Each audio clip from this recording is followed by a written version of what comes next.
Welcome to Tabletop Tommies, episode 13. I'm Jonny. And I'm Phil.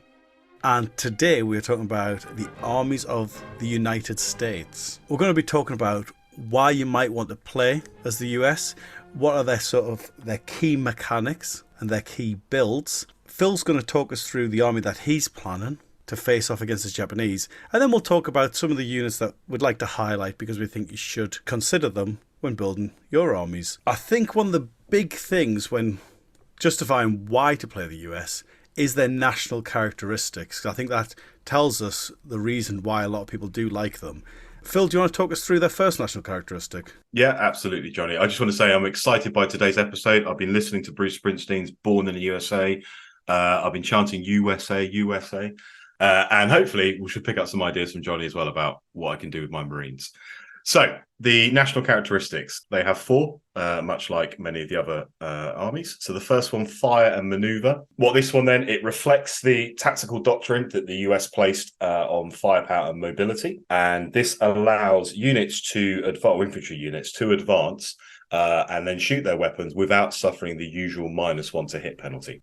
To quickly clarify, it's only the rifles and BARs that benefit from that rule. So One of the things you'll see with US builds is they'll have a lot of riflemen, a lot of BARs, but you very rarely see light machine guns because you're paying 4 times as much as a BAR and you lose that fire and maneuverability. And so the big perk of playing US, especially as a new player, is they're very forgiving if you misdeploy them, is what I would say. Okay. Because there's no negative to you advancing 6 inches. You still get to shoot exactly the same. And so actually, they are a very fast army, which is why I like them. It's why it's my primary army, because I like armies where they're quickly moving around the board, either right in your opponent's face or running away quickly. But also, they're very forgiving of misdeployment, which is why I think they're a good beginner's build. And it does reflect as well, historically, how the US were loaded out in the Second World War. They were taking bars rather than LMGs in the form or the equivalent to, what the Germans will be taking, or Japanese, or the British and the Brens and that sort of thing. Yeah, and it does feel incredibly thematic when you've got 2 small units that are sort of one squad advances up to cover and then shoots out to cover the advance of the other squad as that advances up, and they're sort of leapfrogging terrain, and it does feel very thematic, very sort of Band of Brothers when you're playing that way. Second national rule then is gyrostabilizers. So what this is, when a weapon is described as gyrostabilized in a vehicle's entry, it does not suffer the -1 to hit penalty for shooting and moving if the crew are veteran. So it doesn't apply to vehicles of inexperienced or regular crew, nor does it apply to any coaxial machine guns. Yeah, so it's just the main gun. This feels like it's an amazing rule. When you first read the US book, you're like, oh, this is amazing. I'm going to be taking out tigers left, right, and centre. Until you realise sort of the surcharge you're paying. Because one of the things you notice after playing Bolt Action a long time is you don't often see veteran tanks because they're already so expensive that it's rarely worth taking a veteran tank for the sake of taking a veteran tank. This rule does give you a little bit of a lure to maybe take a veteran tank every now and then. But the only one I've ever used it on is the 105mm Sherman, where you can shoot that medium howitzer. You can roll on the board and shoot the medium howitzer direct without any negative for movement. And that one, I think, is a little bit cheaper. I think it's 190 regular, whereas your other Shermans with medium anti-tank guns can be sort of 230 points if they haven't got the easily catches fire and thin sides rules.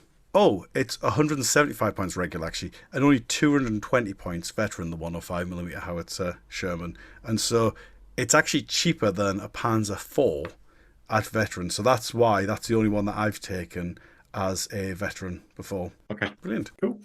So the third one is air superiority, and this represents as the name suggests, the superiority that the American Army had towards the latter years of the war with regards to USAAF aircraft. In the game, what this allows you is that a forward air observer can call an airstrike twice instead of once per game.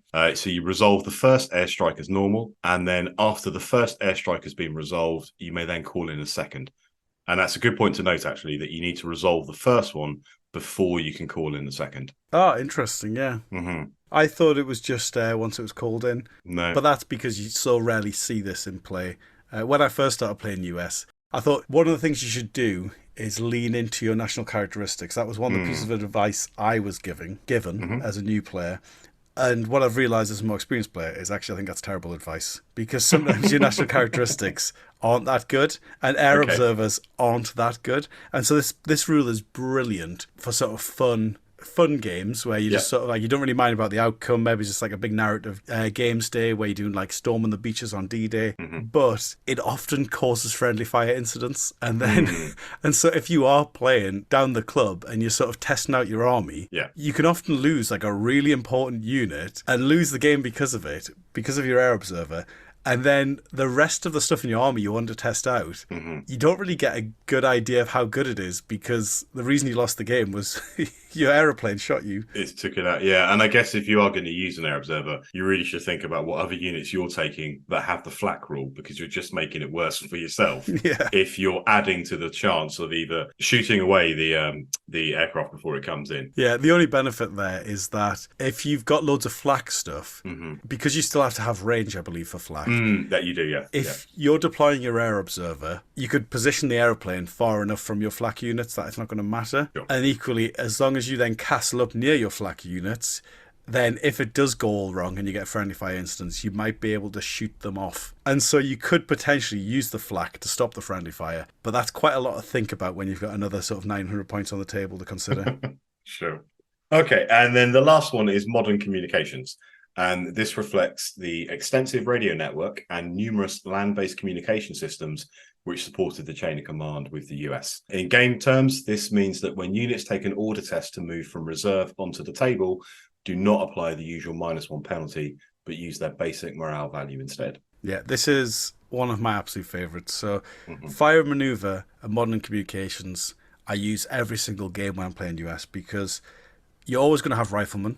So I think fire maneuver is the best national characteristic, because you'll always have riflemen, and it's just a nice passive benefit that every now and then you're hitting on 6s instead of super 6s, or you're hitting on 2s instead of 3s at point blank with your rifles. Brilliant. And then the modern communications. So you could lean into this really heavily, like I do with your build, and plan to reserve half your army or outflank half your army and come up with a specific strategy for your build. Or even when you don't do that, there are a lot of times you want to reserve just 1 or 2 items. Like if you do take that mule at inexperienced, you've really boosted his chance of coming on the table. And equally in anything with prep bombardment, like No Man's Land, you don't want to deploy, I don't know, your recce jeep, because that's soft-skinned. If your opponent's British, there's a good chance he's going to destroy that jeep. And so modern communications is another one that gets used almost every single game with the US. Okay. So I've talked about a few builds there where you've got sort of like you're leaning into the BARs build, you've got the builds that sort of lean into the reserves build. Are there any other type of builds you see, Phil, with the US? At a competitive level, the only other one would be the engineers and the dodges that I've seen. Yeah. It tends to be either lots of BARs to benefit from that fire and maneuver rule, or to be fair, not just exclusively, but or an element of units that are able to come on the board from reserve, be that a normal reserve or outflank, to benefit from that modern communications rule. Yeah, there is one other build actually, which is the Rangers build. Okay. But I think we'll talk about that later. But basically that's using your fire and maneuver, but it's also using the Rangers speed on top of that. But I think I'm too excited. I think I'd quite like to hear about the army you're planning to beat your Japanese, if that's okay. So obviously we talked a lot on the pod about the things I've been focusing on, and I've got my British and Burma list, and then that led me to buy my Japanese at the end of last year, which I've now built and painted up. So the next step for me then is to bring the US on board. I do have 2 other US forces already. One's a US airborne force, which I used a little bit last year, couple of events, and we had a league. We had a 600-point league at the club, so I could use it for that. And then I also have a US infantry build, which I took to Beachhead this year actually, and that was using the Bloody Gulch selector. So it was a couple of Shermans and a Hellcat and some regular infantry. So how well did that do, Phil? I had a brilliant weekend, 5 lovely games. I thoroughly enjoyed myself. If by how well did it do you mean what the results were? They weren't amazing. They were good. They weren't amazing. Let's just say that. But it was a great fun weekend. Yeah, it turns out that if you take 2 tanks or 2 Shermans and a Hellcat and a bunch of small regulars, and I had a gunned up half track as well. Mm-hmm. So I totally leaned into the theme. Wasn't that competitive at all, to be fair. No. So are you going to be playing that one again, do you reckon? Or is that one that's going to go on the shelf so you can get a different army out? Both the airborne and the regulars are very much on the shelf. They're quite good fun now and then to play, just as a bit of a laugh, down the club or with friends. But no, they're not going to be appearing in any competitive sense ever again, let alone anytime soon, ever again. So the list I've built, it's a US Marine list. I've sort of based it on the premise of that it's 1,000 points, single generic reinforced platoon with no restrictions on order dice, no limits on flamethrowers or multi-launchers and so on. So, so the only limitation is that it's a single platoon and it's got to be generic units only. Yep. Okay. So the list itself, it's 14 dice, 999 points. We're starting off with second lieutenant inexperience with an extra man. And we then have 2 veteran US Marine squads, the mid to late war. They are 7-man squads, 4 guys with rifles, so NCO, and 3 extra men with rifles, 3 with BARs, and then 3 pistols. And the pistols are on the men with the BARs. So we've got 2 of them, so 2 7-man vet squads. What I've also done is pay for stubborn on them. Nice, yeah. Then I've also got 2 regular engineer squads, and that's 5-man squads with 4 rifles and a flamethrower. And then my final squad is an early US Marine squad, which has 6 men, 4 with rifles and 2 with BARs. And the reason why I had to go early was I didn't want 7-man rifle squad, and I didn't have the points for it. So I have snuck in an early war Marine squad into a list that is very much, for reasons that should be seen later, very much late war. But they're all Marines, so it's kind of, it's kind of there or thereabouts. Yeah. So yeah, 5 infantry squads, two vets, stubborn BARs, pistols to give them tough fighter, 2 engineers, and then that little 6-man US Marine squad with the 2 BARs. What we've then got is an inexperienced heavy mortar, a veteran sniper, a veteran bazooka team, an inexperienced 114mm rocket launcher, and then my vehicles, I've got a recce jeep, so MMG recce jeep, the M3 Stuart, so the Dakar Stuart with the extra LMGs on the front, and also paying for recce, which is a bit of a novelty. Playing Brits and Dakar Stuarts don't get recce, but with obviously the US you do. And then my final 2 are the Dodge trucks, so the 8-man Dodge trucks, both for those with MMGs. Absolute classics, yeah. Yeah, so that's 14 dice, 999 points. It's a good list, I'd say. You've got a nice theme there, very specifically themed, and it is. I'd say it's a fairly competitive list as well. If we were to go through and do sort of the classic Bo Mortensen list review thing, I'd say one of the things I would consider is giving your lieutenant a 3rd man. Yeah. Because your engineers, you've just got 5 men in the engineer squad, you've got 8 seats. You could potentially pop the lieutenant in a Dodge with them, and then that would let you outflank at alt reserve at a 10, because he's also going to boost the morale. So you've got your modern communications rule to remove the -1 for reserve, and then you've got the +1 for the officer. You're now testing a 10 with a regular transport to come on the table, which is 2 better than most armies normally are. I absolutely thought about that, and it was a question of points, because I wanted to have 5 squads. Yeah. And the reason for that was effectively you've got 2 pods. So you've got potentially an engineer in the Dodge with a vet unit twice. Yeah. And then the little squad is to basically sit at the back and provide, basically put pins out from the rear. Yeah, well, I think there's places you could probably save the points to find the 7, and then, because 6 shots coming out of the Dodge, especially inexperienced, is 50% more than 4. Yeah, true. Quick maths. So that would be the first thing I would say. Yep. I'm not a fan of the mixed early and late war thematically. I know it's just like, oh, well, this squad's slightly smaller. I think actually going early war with 3 squads Now, I imagine the reason you went late war was because you wanted veterans. Is that? No, it's to do with the multi-launcher. Oh, okay. So you were leaning into the theme and sort of Yeah. the early war is the yeah, because I do prefer the early war Marine squad. Now, one of the things that I do thematically is I like to do sort of like an engineering platoon, and then the engineers you can take regular or veteran. Yeah. Engineers were used throughout the war, and actually, if I'm trying to dial back on the flamethrowers, I'll take the same squad that you've got, sort of 5 to 6 men with 2 BARs as an engineer squad instead. So that's what I think I would do with yours. I'd swap your veteran Marines and your early Marines to engineers, go fully engineered platoon, and then that way you could have 3 veteran squads with Yeah. 2 BARs. I think that'd be pretty tasty. You can't add stubborn, can you, to the engineer squads? That is a good point, to be fair. What are you using the stubborn to counter? Are you seeing them as like an anti-flamethrower unit? So depending on the mission, so the way I was obviously we've talked before about I do like to play vets generally, and I really like to play stubborn vets. So the idea was, so if we were playing someone like key positions, then those 2 Marine squads, which are vets, stubborn, and 3 of them are getting tough fighters because they've got the pistols, they can be used to take and hold the objectives. Yeah. Backed up with potentially the engineers in the dodges. Well, maybe's the trick is just to swap the early Marines to engineers, and then thematically it's all sound and it's the exact same loadout. Yeah. Okay. Yeah, Cool. that might be an idea. Yeah, they are expensive, those veteran squads. I was just looking at them as you're talking about them. I mean, they're 116 points, and they are hard squads. They're going to be hard squads to shift because they're stubborn. But it is a lot of points to put into one squad, isn't it? It is. I'm happy with that.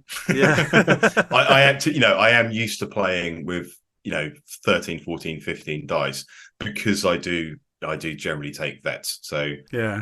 I actually should say, one of the things I haven't done with this list is to lean into that high order dice count by taking lots of small units or low cost units, because it's not my play style. I've tried it a few times where I've gone, small units, and they're a bit squishy for me. Yeah. And if that's the route I want to go down in the future, I need to definitely practice at having, multiple small units, not the MSU side, but just having lots of smaller units, which are a bit squishy, and how I manage that in terms of their stickability and staying power and so on. Yeah. And I think with the US fire and maneuver, the smaller squads I really enjoy because you are playing that pin game where you're going to advance, pop a pin, advance, pop a pin. Now that squad's got 2 pins, and it is quite thematic as well, because these 12-man squads wouldn't have fought as 12-man squads. They wouldn't have all just hidden behind the same wall. They did split themselves into sort of, you'd have your BAR section that are providing cover and fire while the SMGs are advancing up. And so when you've got these sort of small engineer squads with SMGs and flamethrowers, and then you've got a small BAR squad covering them, I think that actually is quite nice thematically. And it is that play style of fire and maneuver and just constantly putting pressure on your opponent, because what it means is they're going to fail their order tests. Your opponent sort of psychologically might make mistakes that they wouldn't have made because you're much closer than they were expecting you to be if they're not used to playing US. Your heavy mortar, love it. I think that's the best way to go, inexperienced. It is incredibly vulnerable, but I mean, it's one of those things as well where actually if you lose it, it's not the end of the world. Yeah. And so it being vulnerable means that maybe something else survived. And it pairs beautifully with a rocket launcher, doesn't it? And the thinking there was, classic sort of multi-launcher double act was either to force people to disperse and then to force the opponent to break into smaller groups. In which case, I talked about the 2 pods earlier. So if I'm not outflanking, the engineers and the dodges, for example, I effectively can have that pod of, a vet squad, an engineer in a dodge, backed up either with the recce MMG Jeep or the Stuart, and start taking, chunks out of smaller numbers, smaller concentrations of my opponent's units.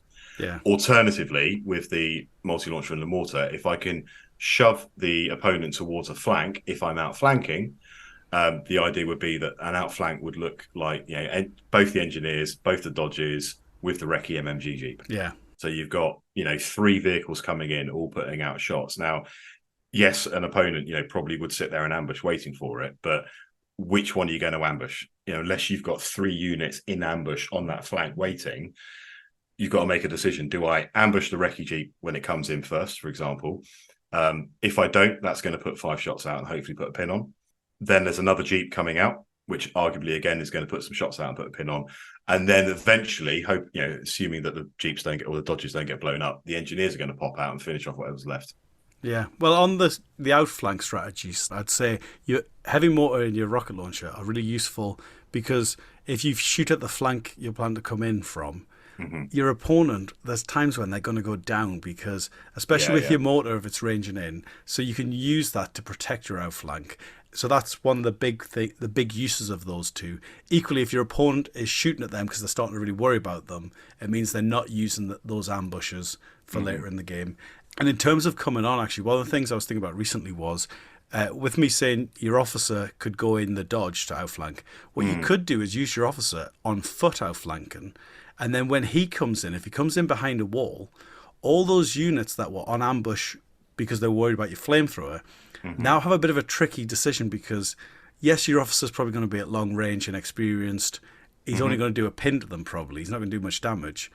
But if every pin you put on that ambush unit just protects your flamethrower that little bit more, doesn't it? Yeah. And so using these small units that actually your opponent isn't going to trigger their ambush to shoot can really help protect the outflank. Moving on to your sniper, I noticed you only took the one submachine gun. I presume that was for points. Yeah, it is exactly for points, yeah. I always try to take the second one as well, because when he gets charged, which is usually how you lose your sniper, isn't it? The 4 shots in reaction, I find, makes such a big difference compared to the 2. Well, 3 actually, because you got a pistol. Yeah, it was purely down to points. It is obviously 1 point below. It's 999 points, but I couldn't find that additional point to put both of these sniper and his assistant with SMGs. Well, where I think you could save points is, I don't think your bazooka needs to be a veteran. So the thinking there was, I was umming and ahhing between having the medium howitzer or the multi-launcher. Yeah. And obviously the medium howitzer is going to be a lot more expensive, especially if you add in the spotter. And I was a little bit concerned about AT, which I know sounds a bit funny given I've got 2 flamethrowers and Dodges. So the idea with the bazooka was it could potentially go in the Dodge. There's obviously space for it. Yep. If it needed to. Alternatively, it can hang back and protect essentially from the back line. But that's, if it was going to go on foot, that's why I was thinking I might benefit from having it as a veteran in case it is taking hits. And potentially wiped out. I think in both those cases, you're hoping it doesn't get shot, because when it's on the Dodge, you're planning to run it in when it's not just going to get obliterated the moment it arrives. And so I think regular you could probably get away with. And when you're using it as a backfield protector, the best place would be sort of behind a building, ready to step out to shoot the tank. And so again, the regular, I think, won't be much worse than the veteran there. And so I think you certainly could. I actually think, with you saying they're worried about AT, I think this list you could probably get away with no bazooka at all. Okay. Because you've got the light anti-tank on the Stuart, you've got the 2 flamethrowers, and actually the heavy mortar and the rocket launcher will often do anti-tank work for you. And obviously the problem with them is they're not reliable. Yeah. But every now and then they hit the tank and put it out of commission for at least a turn, because you'll get sort of 2 or 3 pins on it. Yeah, because of the pins. Yeah, and so actually I think if you wanted to, if there was something else you wanted to squeeze in your list, you could get rid of that bazooka and replace it with something else. Okay. The Recce Jeep, classic, amazing, love it. And the Stuart, everyone knows the Stuart's brilliant. And then the Dodges, I think, because they're American, I think regular's the place to be, because then you're testing on a 9 to come on, which means you very rarely fail. And I think they're one of the best transports in the game.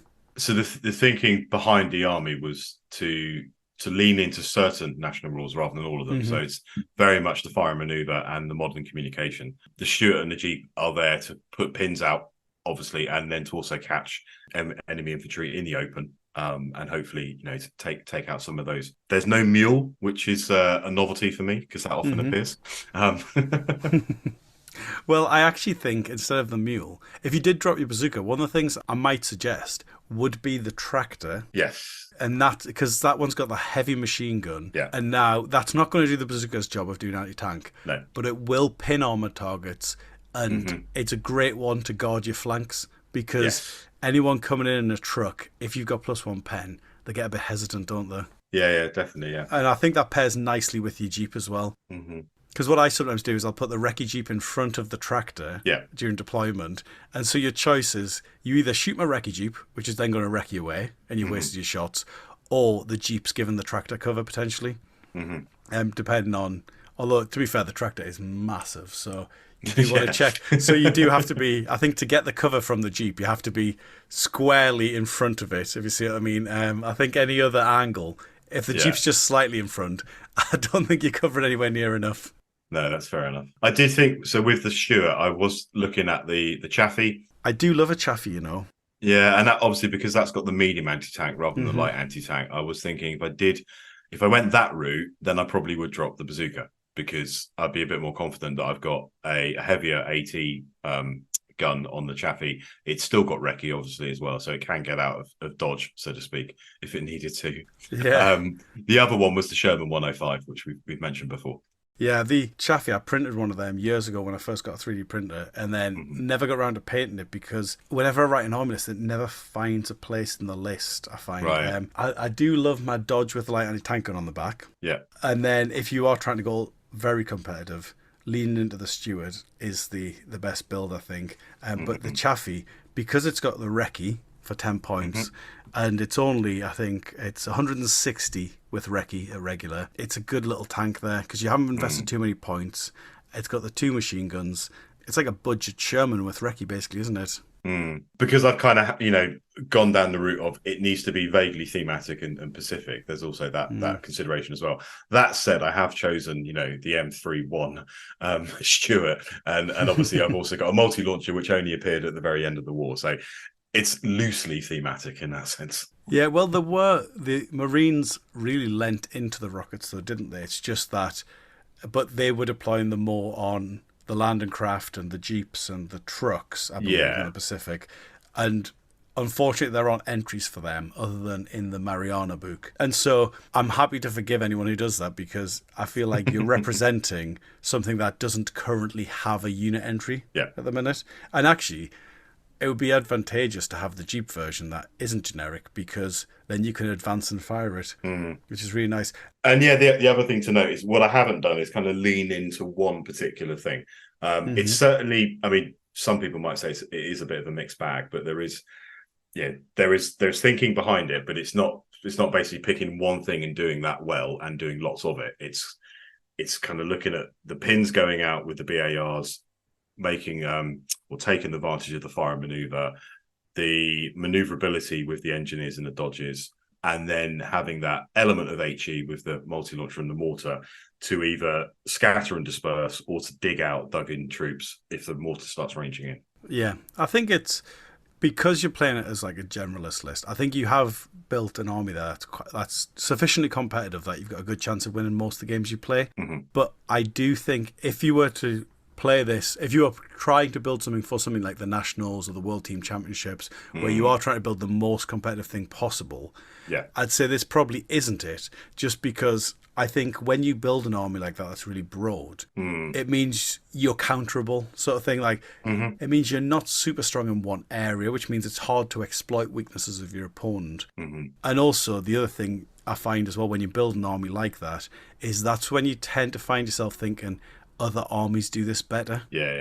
And this is where, looking at this, I was thinking this is quite a British list where you've got sort of, if you replace those stubborn Marines with para Gurkhas, and then you've got 2 engineer squads but in Bren carriers instead of Dodgers. Other than that, it is very sort of it's very similar to your British list, I would say. Yeah, the only thing that you're not getting with the Brits is the rocket launcher you can't take generically. Most of the But time, actually, the 25-pounder, the 25-pounder I think's a nice alternative anyway because you've got the versatile rule. Yeah, I've no idea how that came to be that this was a US list that looks vaguely British.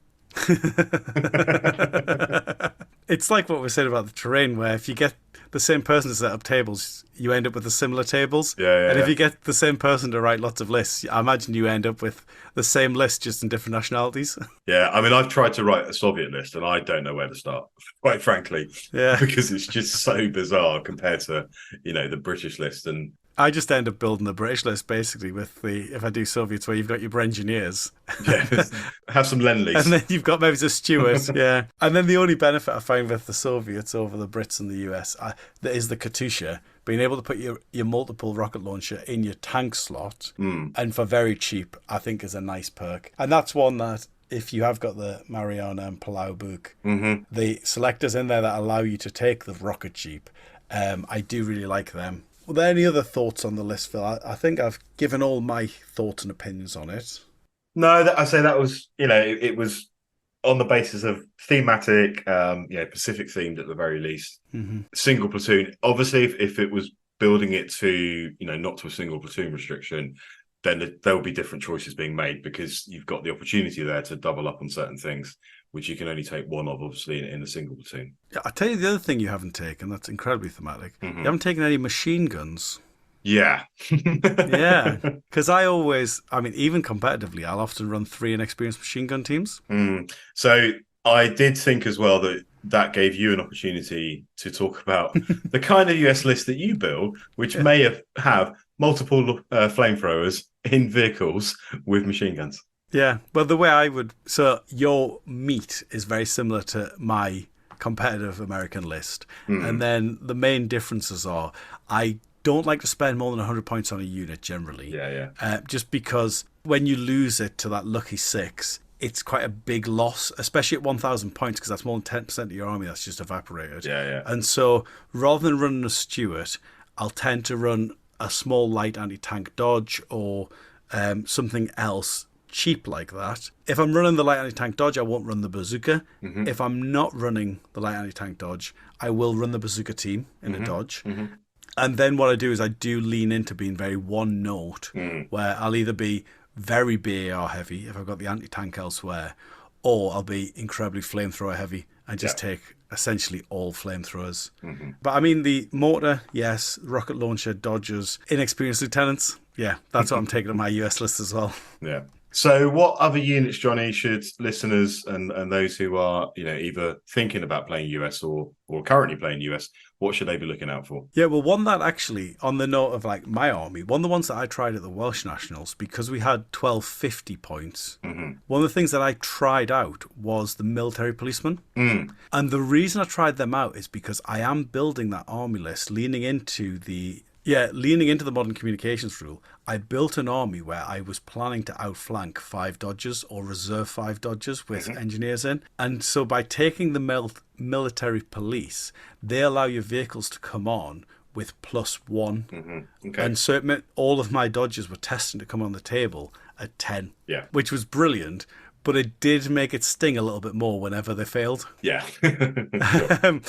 And they did have to be in reserve to do that. But they're brilliant. They're only inexperienced. And they start with 4 men. They start at 32 points for those 4 men. They're only 3 points cheaper than than an inexperienced 5-man squad. But you're getting that special rule where if they're in reserve, all of your other reserves get +1 to come on the table. And then one of the things I do with them is I gave them pistols. So each man had a pistol because they nearly always get charged. Okay. Or even if they don't, for the cost of 4 points, it's a nice counter to the charge. So that's the first one that I think you might even want to consider for yours, actually, because you have got some units there that you're probably going to be reserving. So if it went to dual platoon, because obviously the problem with the military police is they're not a big impact unit in terms of their actual offensive capability. And so if they're taking the place of one of your veteran Marine squads, you're losing something. So this might be one for when you go to the dual platoon rather than single. So that's that one. So obviously we've talked engineers.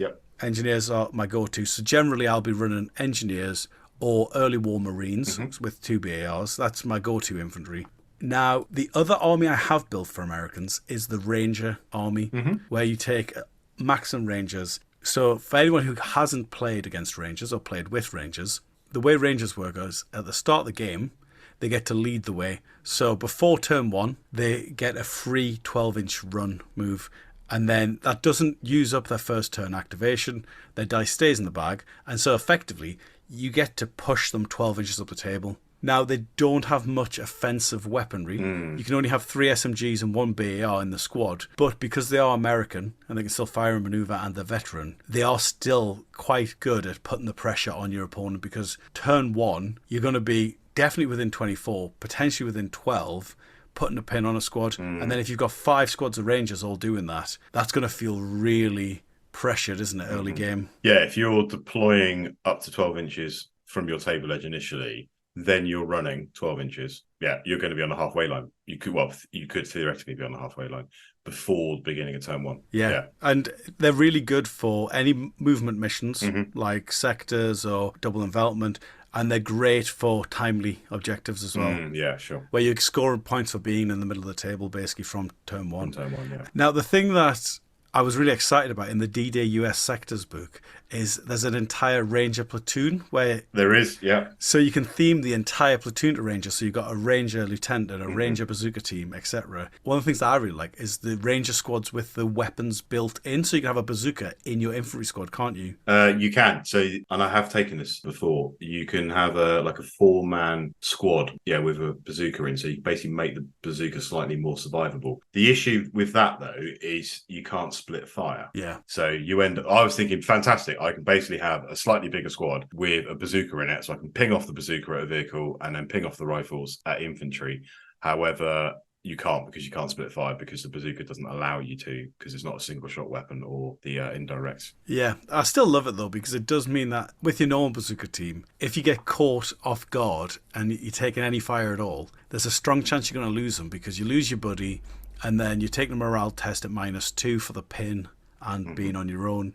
And so I do really like having the bazooka in the squad just to give it a bit of protection. But it is quite pricey, I believe, isn't it? And it also it counts as an infantry selection rather than a bazooka. So it doesn't appear in the anti-tank selection. It appears in the infantry slot. Yeah. But I mean, if I was leaning in, I might take 5 of them with bazookas. I think that'd be fun.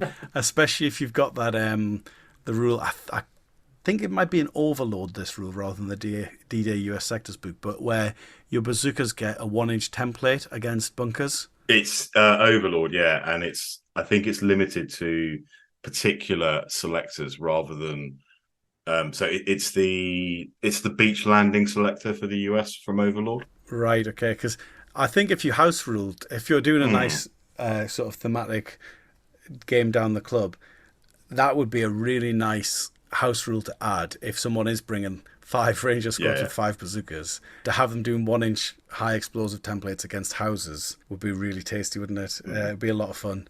And the problem I have with that selector in the D-Day book is because they've got all those special entries where your mortar team's getting lead the way, your officers getting lead the way, they make you pay the 1 point per model to do that, which is fine. But then the selector only lets you lead the way with half of your units who have the rule. And so I got really excited when they released the book, and I actually had already built a Ranger army historically, and so I had it ready to go. And then when I read that, I have to say that it put me off playing that platoon entirely, because whereas things like the Gurkhas aren't even paying for the rules they have, the Rangers are paying for rules that they actually aren't getting to use there. Well, at least half of them are, which is a bit of a shame. Because actually, they're not cheap naturally anyway. You're paying 14 points a model for a Ranger. Yes. So if they could fix that, that would be great. Other than that, the only other ones that I tend to see people running are paratroopers. So if you're not going Marines and you want stubborn, you can take some paratroopers, like in, I think, basically every army. Well, nearly every army has a version of paratroopers with stubborn, doesn't it? Again, they're not super offensive, just 3 SMGs. Yeah, they're normal veterans at plus 1 point for stubborn. So there is I think it's in the Overlord book, or it might be the US sectors, there is a pure US paratrooper selector. Which I've taken to an event before. And it allows you to do things like your lieutenant can have up to 5 men. So similar to the commandos that we've spoken about before. So you can basically create a little 6-man all SMG unit with your lieutenant. You get airborne engineers in this selector as well. You do get limited vehicles, so you can take some armored vehicles in the tank slot, and also the recce jeep, for example, in the armored car slot. But that's quite a little fun one. I've taken that before to an event and really enjoyed running that. Yeah, I know we're talking about infantry, but actually I'm going to squeeze in an HQ choice here, because one of the things that I forgot to suggest went during your army review there was an intelligence officer. Mm-hmm. So for the 30 points, you can add one bloke to your officer squad. And that's so for that paratrooper HQ choice you're talking about there, where you've got 6 men already, you could use him to bulk it even further. And you've got a 7-man squad with SMGs then, which would be really good. But even on your army, you could make your officer a 4-man squad with SMGs. And then because you've got those flamethrowers, because what the intelligence officer does is once per game before the turn, you roll a dice. And if you score a high enough roll, you get to pick the first dice out of the bag. And so for a veteran, it's 3+, regular 4+, inexperienced 5+. I mean, even inexperienced, I think he's 21 points.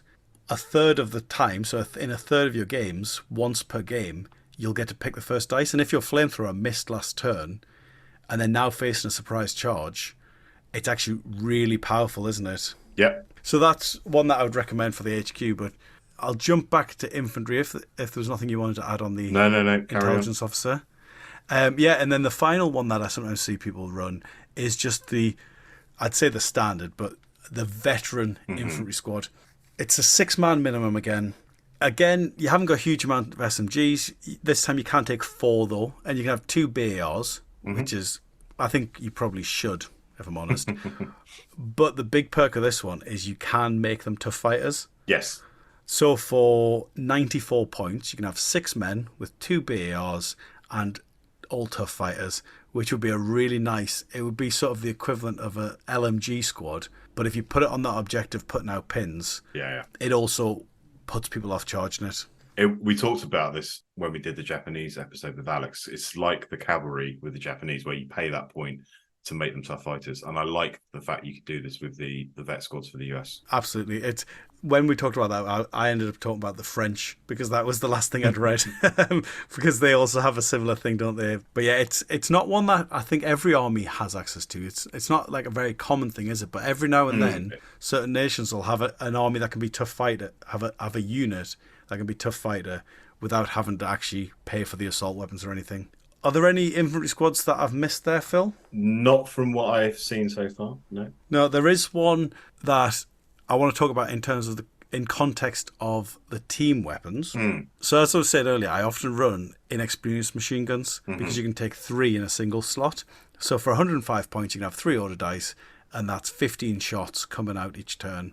One of the things I was thinking about recently was actually 5 men with rifles is the same amount of points at inexperienced, gives you the same, you're hitting on the same sort of 4s at normal range, but you're resistant against snipers because you're not a team weapon anymore. You're no longer fixed, and you get the fire and maneuverability. So actually, you don't feel the fact they're inexperienced in shooting that much if you're used to playing something like Brits, because where the Brits rifles would advance and then shoot with -1 because they moved, the inexperienced American rifles advance. They're still at -1 because they're inexperienced. Yeah, they're at -1 because of inexperience, but they don't get the -1 for moving. And so it feels the same until you have to take a leadership test.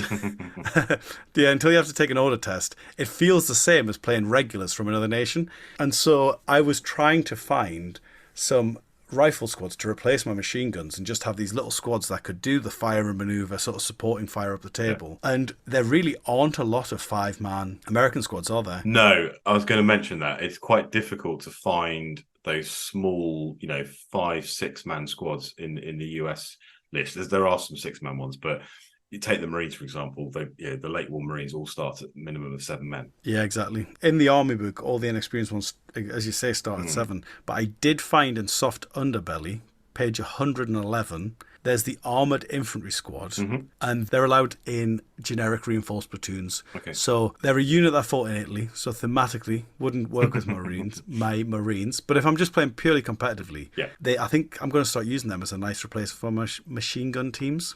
So they do also get the motorised infantry rule, where I believe you get to re-roll when you're mounting or dismounting a transport. Yes, that's right, yeah. I mean, the way I'm using them, I'm probably not going to benefit from that rule, but it's nice to have, I suppose. Any more team weapons to be aware of? Yeah, I mean, so the machine guns, one of the things, I'm getting stuck on the machine guns here, but one of the things I did want to mention is in the US sectors book, there is a machine gun platoon. Yes. And I have tried it, and it's a lot of fun. It's a very difficult one to play well. Mm-hmm. Because you've mainly just got machine guns, so if you misdeploy, you're wasting turn one redeploying basically without shooting. Okay. But that one, I just wanted to give a shout out to because I'd love to see people running that regularly. Yeah. Because it is a lot of fun. On the team weapons, they've got access to all the usuals like the mortars and stuff. The ones I would highlight are in the Mariana and Plough book. There are squads, a bit like when we were saying you could put your bazooka in your ranger squad. There's squads where you've put your flamethrower in a 4 or 5 man infantry squad, and so that's brilliant because it means it's no longer a team weapon, which means it's no longer a weapons team where you lose the dice if the sniper shoots it, which is really nice. They are a bit pricey. So, for example, the US Army Infantry Assault Squad, which is now that says it's allowed in any American reinforced platoon. So I think that must have been a common thing seen everywhere throughout the war. That one, they come with anti-tank grenades. And so whereas 5 regulars with a flamethrower would normally be 70 points, this squad is 80 points. So if you are trying to shave points, this is a bit of a waste of points because you'll never use those anti-tank grenades, will you? Well, not with a unit that size. I suppose maybe if your flamethrower runs out of fuel, you've got 4 guys left and you're getting the surprise charge on the Sherman that you were just, or the Panzer IV you were just trying to flame. It's quite situational. It is. And this is why I'm saying most of the time those 10 points have just gone to waste. Yeah. But what it does mean is if you desperately want another flamethrower and you don't like flamethrower teams like me because they're too squishy, this is an option for you. Okay. The other version of that is there's a Marine specific one, the US Marine Assault Squad. Now that one is 73 points. You're only getting 4 men. But one of them has a BAR. You are paying over the odds because, again, they've all got the anti-tank grenades, but you're getting a BAR in there. And so, I don't know, this is the one that I've tried, but it's one that I would say I'd be hesitant to put it in a generic platoon without sort of checking with a TO beforehand if I was going to a tournament, because the book is a little bit unclear on how it can be used because it says it's allowed in any Marine reinforced platoon. Yeah. And now I don't know if that means any platoon that includes Marines, or if it has to be a theatre selector specific to Marines. Yeah, my instinct is the latter. It's specific to a Marine selector. That's exactly my thoughts as well. That I think, unless sort of instructed otherwise, I tend to treat this as a theatre selector unit for things. For Marines, Marine selectors, Brilliant. So there's the flamethrower ones. There is a Palau one that is my favourite one because it's got 2 flamethrowers in one squad. Of course, Which is amazing because it means you're getting 2 bites of the apple there, aren't you? Because one of them will miss, but not a problem. I've got a backup. The problem is that one is specific to that selector. And so unless you are playing a thematic game where you're using theatre selectors, you're not going to be able to take it. And then what also is the problem with that is generally, I mean, down the club, it's perfect. But when you go to these tournaments that allow the theatre selectors and are thematic, like the English Open, they tend to put restrictions on how many flamethrowers you can have just to stop people sort of spamming them to the nth degree. And so usually the restriction is 2 flamethrowers, which means if you take that squad with 2 flamethrowers in the one squad, you've used up your allotment. And it means that your short-ranged weapon, both of your short-ranged weapons, are going to be in the exact same location. It's a lot of eggs in one basket, Exactly, And so even when there's sort of thematic events like the Welsh Open or the English Open, I tend not to run that one. I think they're interesting little ways of bucking the norm in the sense of, okay, I've either got to put a flamethrower in an engineer squad and that's going to be 5 men, or I've got to take it as a team. So there's little subtleties and ways you can play around. The Mariana books is fantastic, isn't it, for giving options? Oh, yeah, 100%. It does throw up a lot of different units that you can start using in your, not just in Mariana selectors, but also in sometimes in the generic platoon as well. Absolutely. And I think you're right. The thing that I like about those 2 flamethrower squads is if you do want to lean into sort of the BAR infantry, but you still want that engineer squad effectively, you could take 5 squads with BARs and then just have the one US Army Infantry Assault Squad. And I think that's a nice way to do it. If you are the kind of person who just throws in one engineer squad for the sake of just to make sure you've got it if there's a nut you can't crack otherwise, it's a great way to do it, I think. Much better than... Because, I mean, it's only 30 points more than a flamethrower team, and you're getting 3 additional dudes for those 30 points, which is the going rate for riflemen, I believe. As a regular, Yeah. I was saying when we were talking about that there, that actually that's overcosted. But if you put it in the context of a flamethrower team, Actually, that is perfectly costed because it's your 50 points for your flamethrower team plus 3 men. 80 points. Perfect. Yeah, and on saying that there's lots of choices from Mariana, the other one that I really like in there that is new is the shoulder mortar. Have you seen him? Never in the game. I'm aware of the unit, but I've never seen anybody take it. Yeah, I saw him at, I think it was Three Good Men, which is the tournament Russell Wright runs over in Southend, which is a 3-man team tournament, and it's quite a nice thematic one, so it's usually theatre selectors allowed. And that one, basically, it's a medium mortar. You can't take it in experience, so you have to take it regular minimum at 50 points. So you're paying the same points. You do only get 2 men with it, but that is a benefit because now you're getting a small team. Yeah. And you can't have a spotter, but actually, that's not a huge problem because this one you can fire direct. Okay. Because it's literally, you just pop it on your shoulder and shoot the shell direct at the enemy.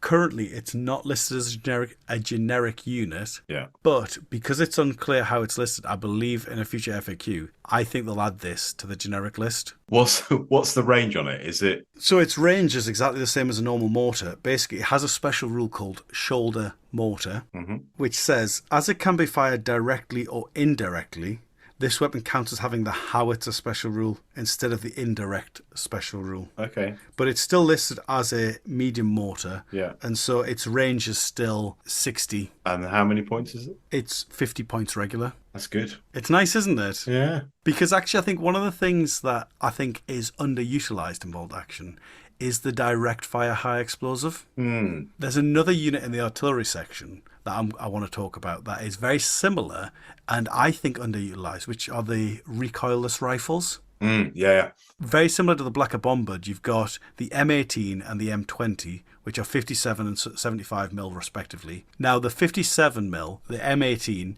is a 1-inch template, and it can fire either direct up to 48 or indirectly 24 to 60. Okay. And it's only 30 points regular. That is good, yeah. So when we were talking to Alex, I was saying that 1 inches isn't enough, wasn't I? But actually, the reason 1 inches isn't enough, in my opinion, is if you're needing a 6 to hit.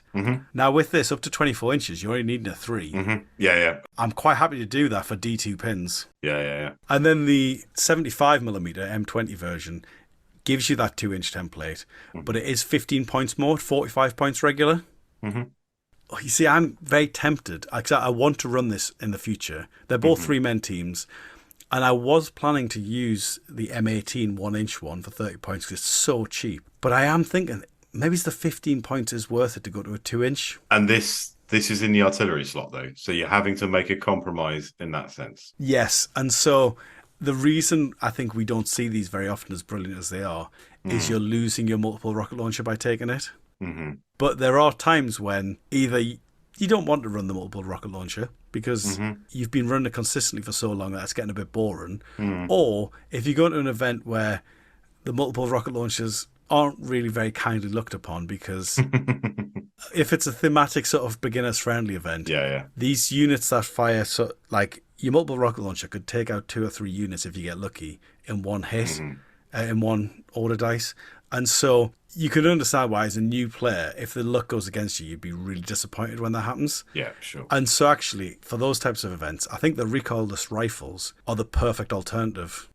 Okay. And it is, I mean, it's very similar to the Blacker Bombard, isn't it? Yeah, it is, yeah. It's slightly better, but yeah. Yeah. Because of the range. Yeah. How do you feel about bazookas, Phil? Are you a big fan of bazookas, or do you just take them because you feel like you need some anti-tank? No, I do like bazookas because of the range, particularly if you compare them to, the Piat, for example, and they're cheaper than the German Panzer Schreck, aren't they? Yeah, that was going to be my exact point about the bazooka, that I think they're the perfect, of the 3, I think they're the perfect compromise where, yes, you don't have the pen of the Schreck, but you're not suffering the range of the Piat. And so you've paid just enough points to hit that sweet spot, I think. Equally, 60 points for a team, a 2-man team, I always worry. And if there's an alternative, I tend to take the alternative. I guess it will depend in some ways on what you're taking in your tank slot, because you may need to use your bazooka as your primary anti-tank weapon. Yeah. Depending on what you take in your tank slot. I find that happens in builds like the Battle of the Bulge. Where you've got the paratroopers who are surrounded, so they haven't got armoured support. And you can have, I believe in that sector, you can have up to 3 bazookas. Yeah, so there's 2. There's the Bastogne selector, and then there's the Battle of the Bulge selector. And I know in the Battle of the Bulge one, which allows you to take non-powerers, you can take 2 bazookas. I can't remember the Bastogne one, but yeah, in those sorts of situations, actually taking 2 bazooka teams and not worrying about taking a tank to be your AT asset is a good shout. I know I've already got 2 American armies. I've got my Marines, I've got my Rangers. But if I did a third, it would definitely be Bastogne. There are some, is it Artisan? Do some lovely late war US in greatcoats, which you can use obviously as powers for Bastogne. Yeah, Warlord do most of the range as well, don't they? So, yeah. So there's loads of models available, which is brilliant. But it's more just that episode of Band of Brothers. Yeah. I think it's one of the best episodes in the series. I think it's one of the ones that stuck with me anyway. And so that would definitely be my if I was to do a third US Army, Bastogne would definitely be the one. Yeah. I mean, the other problem I've got, I don't know if you've got this problem, but I have multiple Axis armies, multiple Allies armies. But what I've found is all of my Axis armies are winter themed. So I did my Finns, which are fighting in the winter, sort of winter war. Or, I mean, even if I wasn't doing winter war theme, Finns in the snow, I think is just it's a much better model and opportunity than summer Finns, isn't it? And so I've got my Finns in the snow. I've got my Germans in Budapest, which was, again, I think around December time is when it all sort of is really kicking off. So I did them snow themed. And then I've also got Hungarians in the snow. And then all of my allies are in the sort of, most of them are either sort of D-Day. I did my Rangers to a D-Day theme, coming up the beach, and sort of Pont de Hoc kind of idea. And then I've got my Pacific Marines. And then I've got my French who are from the Battle of France, which again wasn't winter. So the problem I've got is when I'm showing new players the game, where you'd normally have like, oh, we'll do the classic Americans against the Germans. I don't have them fighting in the same season. So I don't have that problem yet, but I'm going to, because very soon I'm going to have my Burma, my Japanese, and my US Marines all in Asia or the Pacific. Yeah. That's my big problem. I've gone too broad, I think, because I've just picked up armies that either I wanted to play because of the game mechanics, or just a bit like when we were saying Band of Brothers there, I've picked armies that I liked sort of the history of. Yeah. Moving back on, actually, one of the units that is quite thematic, but also might be a nice competitive consideration. Gary, who I played at the Welsh Nationals, ran one of these, is the US Marine War Dog team. So I don't think its rules are amazing because they're quite situational. So they've got the spotting rule where they spot hidden enemy at 24 inches, which is brilliant. If the enemy are hidden, it's a fantastic rule because you basically just run them up the table. So they start 12 inches on, run 12 inches on. So they're now in the middle of the table, which means they can see to your opponent's table edge. Fantastic. But that's situational, isn't it? Because it's very rare you see hidden being used to great extent. But the reason that they're a bit of a consideration is you can have one War Dog team, which is just one handler with an SMG and a dog. The dog doesn't count as a model, basically, in terms of wounds and stuff. So it's one bloke, 18 points. Okay. Yeah, so it's a pretty cheap order dice. Well, it's a very cheap order dice for the Americans anyway. Yeah, exactly. And I mean, if you take 2, so that you've got 2 SMGs, or the first rifle shot doesn't take an order dice out, it's only 36 points. So even then, it's still quite a cheap order dice, isn't it? And they are veteran. So if you did that, they'd be veteran. You're still small team. They're going to be quite survivable. Yeah. And if you're just using them to hold objectives or to spot enemy, I think they are a unit I've considered running a lot, but it's always, can I spend those 18 points better elsewhere? Sure. Are there any other team weapons you want to discuss? No. So I think we're just moving on to vehicles of note. Yeah, vehicles of note. Well, I think we should probably start with armoured cars because... It won't take very long. Exactly. What I was about to say is I actually think there's only one competitive choice. Yeah. And that's the Recce Jeep. And I actually think there's only about 3 or 4 other choices, isn't there? Yeah. They are very limited. I was going to say, actually, at the start of the episode, that the US they seem to be more limited generally than, particularly if you look at the Soviets, the British or the Germans, in terms of the amount of units available within a generic platoon. But actually, that may not be an issue. We kind of mentioned this when we looked at the Japanese with Alex. It may not be an issue because as long as you've got the right source of units, it doesn't really matter if there's a smaller number to choose from than alternative nations. But armored cars is certainly one area where the US don't have a particularly great selection. Yeah. The only other one that I would note is the Greyhound. Controversial. Oh, really? You're not a fan of the Greyhound? No, I'm not. No. So, well, before we recorded this, I was sort of making a little note of Mm, the sort of units I want to talk about. And what I wrote about the Greyhound is it's fine, but it's a lot of points for not much bang, yeah. which I think is probably a fair assessment because it's a recce vehicle, which is really nice, makes it survivable, but you're only getting a light anti-tank gun. And what's worse is you've only got one machine gun that's in the coax position. And so you're only shooting one weapon a turn, but I think you're only paying about 110 points. Yeah, it's also open tops as well, isn't it? Which is my issue with the Greyhound. Yeah, that is a bit of an issue, but when I've ran a Greyhound or considered it, its role is always to get round the side of something like a Stuart or a Sherman or a Panzer and just hit the side armour. And then if I miss my shot on the turn it does that, it'll wreck you away at the start of the next turn. Yeah, true. And so it's quite a tasty one for outflanks. Yeah, yeah. Okay. And if it was about 20 points cheaper, it would be an auto include for me because it would be brilliant in that role. So because it is 110 points regular, it's just slightly too expensive for me. Okay. I'll tell you what you could do, Phil, though. That might interest you. For only 25 points, you could put a Pintle HMG on the top. It's not the same as an anti-aircraft, truck, though, is it? That's really going to interest me. No, yeah. Should we move into the tank section then so we can talk about anti-aircraft stuff? Absolutely, yeah. All the good stuff is. Well, what about the M16? What do you think of that fella? The one with 4 heavy machine guns on the top. I really like it. So the US Airborne platoon that I mentioned earlier from the D-Day book, I ran that platoon at an event last year with the M16 and absolutely loved it and didn't do too badly, to be fair. So I had two bazookas. That was my 80 assets and a light howitzer. And then I had a recce Jeep, or maybe just the airborne Jeep, not the recce one. And I had the M16, and it's brilliant at just chewing up infantry. Yeah, and it's also because it's HMG, you can put pins on armored vehicles. Sometimes they might shrug them off, but you have the potential to put the pin out. Yeah, I think it's a lot of fun. It's quite light and it's open top, so you got to protect it. But I mean, my 2 problems with it, and the reason I've never ran it before, because I own the model, but the 2 problems I have is 125 points is quite a lot of points to pay for it. Yeah. But the bigger problem I have is the model that I've got from Warlord, and it's one of those ones that's both resin and metal. Yeah. And every time I go to put it together, I just end up putting it back away. Yeah, mine's a 3D printed one and not great, but Rubicon are bringing out a plastic one. Oh, brilliant! Yeah. I might pick up that kit when it comes out then. Speaking of the anti-aircraft ones, now a question first, and then I'll tell you which unit it relates to. So when I have multiple weapons on the same mount, like say I've got 3 machine guns mounted in my hull, like the Stuart, do they all have to shoot at the same target? So it depends on the wording. So if it's, for example, a multiple weapon system in a turret, if it doesn't say that they can split fire, then they all have to fire at the same target.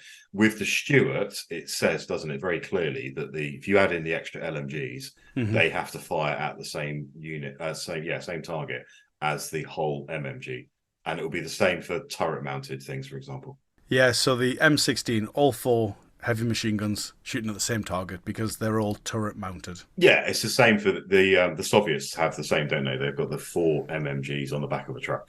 Yeah. But because it's a single weapon mount, and it's the weapon mount bit which makes the difference, you have to target the same unit. Yeah, because that's one of the shames with the M15. Because I was looking at that one, because it's got the heavy autocannon, and then it's got 2 heavy machine guns. Yeah. What would be really nice is if you could split fire the heavy machine guns on the infantry and shoot the heavy autocannon at a tank or something. Yeah. But you can't because they're all. It says in the unit entry, it's turret mounted. Yeah, exactly. And so it's a bit of a shame for it. I mean, it's not super expensive. It's only 135 points, so I don't think it's awful that you can't do the split fire. It just means that there'll be times where situationally you lose out a little bit compared to what you could have won. The M15 is good because it's a heavy autocannon. It's good to take out light tanks. So if you're looking for something to do with Stuarts, it's definitely worth considering because it's going to be cheaper. But it is open topped, and like I said, you can't split your fire across the HMGs and the heavy autocannon. Yeah, like the Greyhound, I think this would be a tasty one to put in the outflank, and then just come in round the side of a Sherman or a Stuart and you do a lot of damage. Because at the very least, you're guaranteeing a pin with those HMGs, aren't you? 6 dice. Even if they're behind hard cover, you've got a good chance of getting a pin on them. Another question I had for you, Phil, was now there are 3 vehicles that are similar but slightly different. Okay. So I'll talk you through the 3 that I'm thinking of. Yep. The M7 Priest, the M12 gun motor carriage, and the M40. So I'll give you their specs. I'm not expecting you to go from memory here. So actually, the reason that I'm thinking about all these 3 together is they're all Armour 8 open-topped. Okay. And they're all casement-mounted howitzers. Yeah. But the Priest is a medium for 160 with a Pintle HMG. The M12 is a heavy for 175 points. So you're 15 points more. You've gone heavy, but you've lost your Pintle HMG. Yeah. And the M40 is heavy again, 165 points, so it puts it between the 2. But it's vulnerable, which is why it's 10 points cheaper than the M12. Okay. So effectively, in order of points, you've got the M7, which is a medium howitzer, HMG Pintle. Yeah. You've got the M40, 5 points extra. You get a heavy howitzer, lose the Pintle, and get vulnerable. And then you've got the M12, 175, heavy howitzer, not vulnerable. Which of those 3 would you go for? I'm going to go for the Priest. Priest. Yeah. The classic. Because it's a great model. I do like it. Rubicon are bringing one out as well. But the reason in the game is the fact you can fire the HMG at a different target to the howitzer means you can potentially put out pins on 2 units. The medium howitzer, unless you're coming up against an armor 10 tank, you're going to put pins on it. Yeah. And you're not, obviously, because all 3 have howitzers, so you're not suffering from the -1 pen at long range because it's an HE shot rather than armor piercing.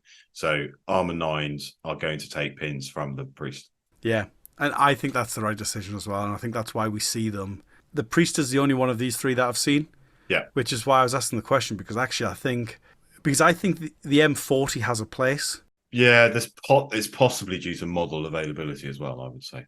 Possibly, yeah. I mean, I think you're right. That second pin's really useful. I think the place the M40, the role the M40 could fill is if you don't have a lot of anti-tank and you're worried about those armor 8s, going up to the heavy howitzer, so you're glancing on a 4, penetrating on a 5 against an armor 8 on the front. That could be worth it if you haven't got anti-tank elsewhere in your list. Yeah. The M12, I think you're 15 points more and you've lost your heavy machine gun. The heavy howitzer doesn't give you that much extra against infantry compared to a medium, does it? But that 3-inch template to 4-inch template is significant. Oh, you think it is? Yeah, I think that is. Yeah. But I'd still go with the Priest because of the points cost and the ability to split or put out 2 pins. Yeah. Well, at least 2 pins. Yeah, potentially. If I knew there was going to be a lot of houses on the table we were playing on, then I think the upgrade to the M12 at M40 is worth it every time, because you've gone from houses are a bit risky to a house is getting demolished every turn. Yes, yeah, true. True. Sherman-wise, what's your favourite Sherman?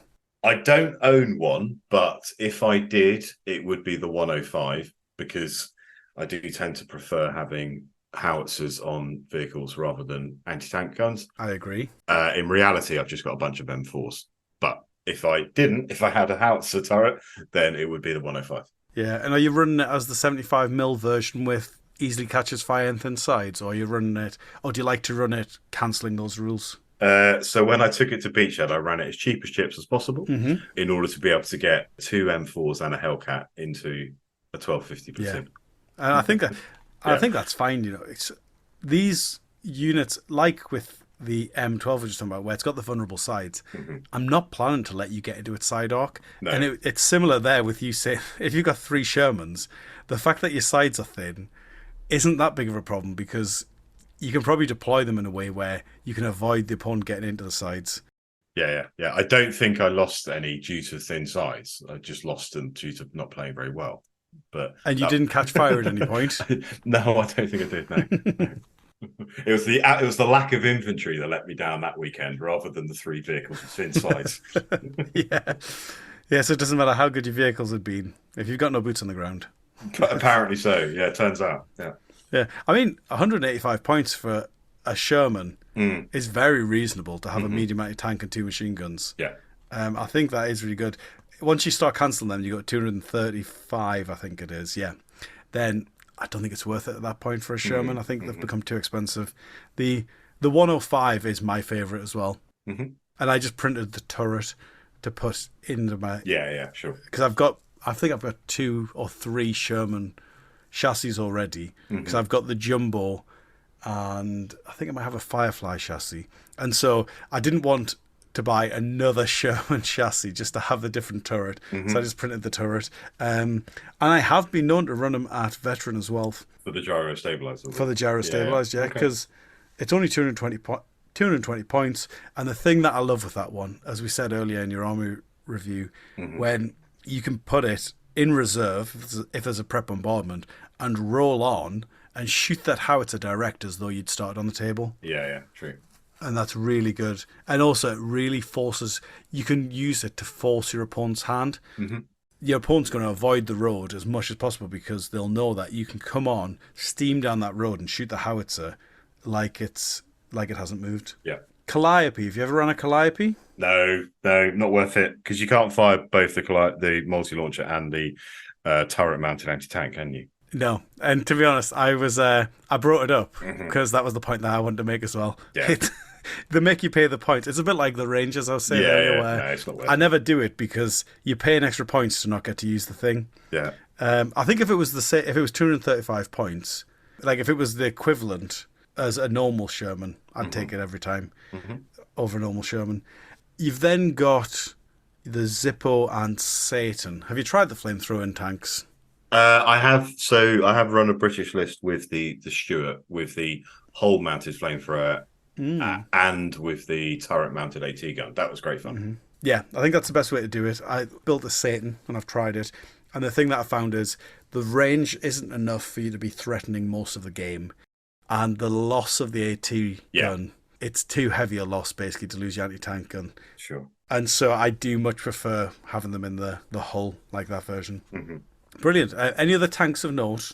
I like the LVT Alligator. Yes. Now, this is mainly due to how it looks and obviously the theme, as opposed to whether or not it's any good. So it's 150 points. It is only 7 plus, so it's not particularly well armored. It does come with the turret mounted light AT gun with a coaxial HMG, Mm-hmm. and it also has 2 pintle mounted MMGs with a 360-degree arc of fire. So you can put out 3 pins a turn. You've got a lot of MMG shots as well as either the HMG or the turret mounted light anti-tank gun. It is amphibious, Mm-hmm. so depending on the terrain you're using, that could come in play. But I really like it. I like the model. I've got the Rubicon version, and obviously it fits the whole Pacific theme as well. Yeah, I've looked at it quite a lot to run the flamethrower version with my Marines because I think it would be very thematic, but it's just a little bit pricey for me to do that. Well, I was gonna say actually, it's not. It's 150 points regular. Yes, it is 7 plus, but you are if you keep it towards the rear, stick it in cover, whatever, protect it a little bit rather than steaming forward. You can do some. I don't know because I've not used it yet, but I think you can do a bit of a shift, put a bit of a shift in with it. But yeah, you're going to be vulnerable because it's 7 plus. Yeah. So for me, every time I look at it, I just look at the Satan, Yeah. which is the model I've already got, and the Satan's 15 points less, Yeah, and it's armor 8 versus the armor 7 of the Alligator. it's worth pointing out as well that it's a big model, so Yeah. you're trying to hide it is going to be more difficult. To further complicate the fact it's only 7 plus armor. Yeah, I'd love though at some point to run an LVT armored platoon Yeah. where you've got maybe 3 alligators as your mandatory selection, and then you could have the buffalo to carry all your troops. Well, that may be in mind for me at some point. Yeah. Yeah. Or something along those lines. Shall we use that as a segue into transports there? Absolutely, yeah. Nicely done. Fabulous. So the buffalo, brilliant. In fact, all the LVTs I'd say are a huge amount of fun, but I very rarely use them Yeah. because trucks are nearly always more cost effective. Yeah, of course, yeah. Because the buffalo, for example, is 140 points. 3 trucks are quick maths. 46 with the MMG. Yeah, so, well, 3 Dodgers Yeah. would be less points. 3 Dodgers would be 138. Is that right? 138. 138, yeah. Yeah, so 3 Dodgers would be 138. 3 trucks would be 162, but you've got 36-man transport. And so I find if I'm doing an armoured platoon or something where I need the transport, trucks tend to be my go-to rather than a Buffalo, but I do plan to use them with my US at some point because I've got a Buffalo that I use with my Brits, but that's because you can put a Bren inside of it with the Brits, can't you? The Russian doll tactic, yeah. Yeah, and it's brilliant for like beach landing scenarios. Yeah. Like when we played that D-Day one, we did it with just landing craft, but I would love to have done it. Do a beach landing scenario with the LVTs rolling up the beach. I think it'd be a lot of fun. So yeah, on amphibious notes, the Duck is another one that's amphibious, but you do pay 5 points over the points cost of a truck, which is why I think you very rarely see the Ducks because it's so situational, isn't it? Yeah, and that again, it's a bigger model than the truck is, so you've got to think about that in terms of vulnerability to being seen and shot and cover and all that sort of stuff. Yeah, absolutely. I think it's actually sort of height and width. I think it's about the same as a truck, isn't it? But it's about twice as long. It's the length, yeah. Yeah, it's like a limousine. Yeah. So those are the fun ones. And then the ones that I think we see in nearly every US Army, which is thematic because I think they probably accounted for sort of half of the vehicle fleet in the US Army, are the Jeep and the Dodge 3/4 ton truck.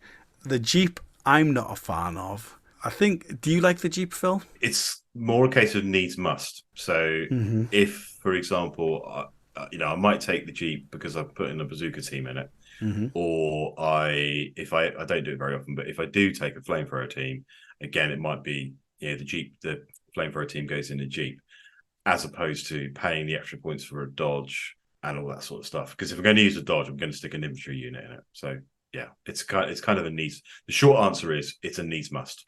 Yeah, I just see it as 20 points wasted, basically. So I try to avoid using a Jeep as a transport wherever possible. As you say, sometimes you have to, especially if you're doing an armoured platoon. What I was going to say is if you're doing an armoured platoon and you have an artillery piece. But actually thinking about it, I'd use a mule there, wouldn't I? Depending on the size of the artillery piece, you absolutely would, yes. Yeah.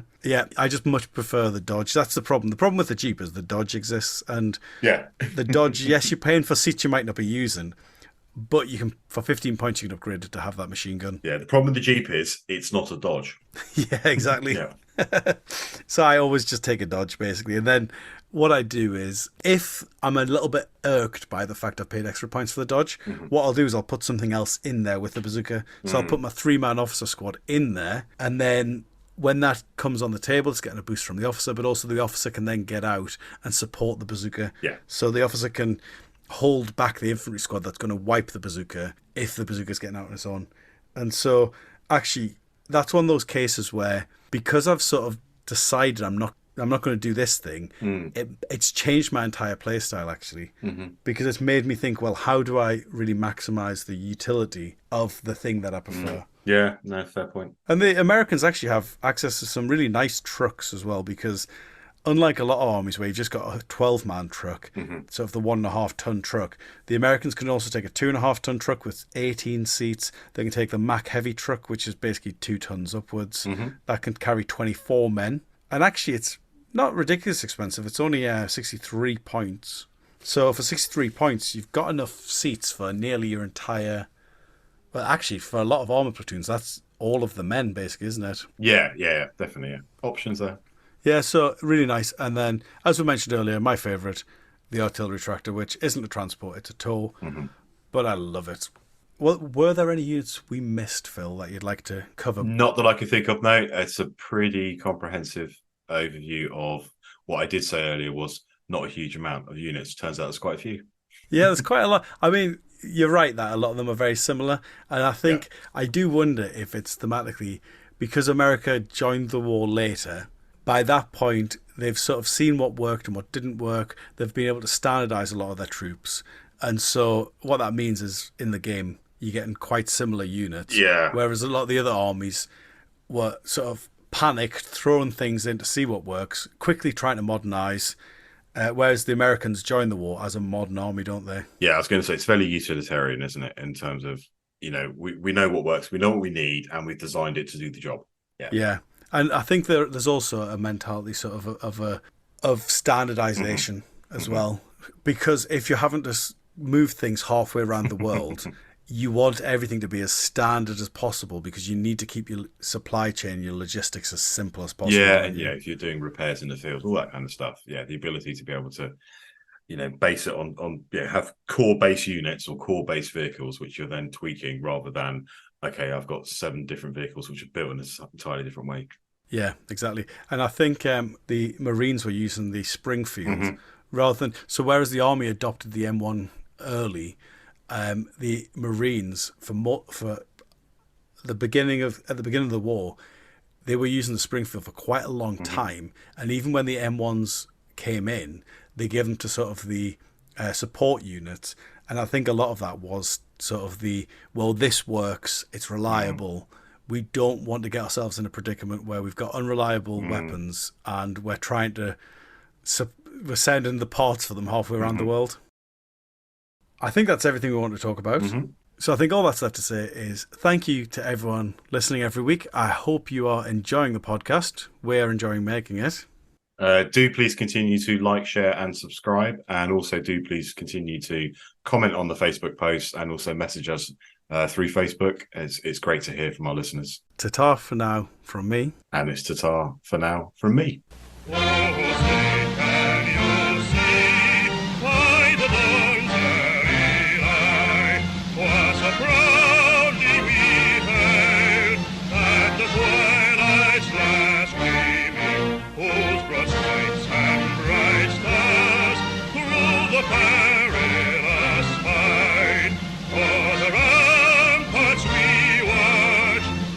So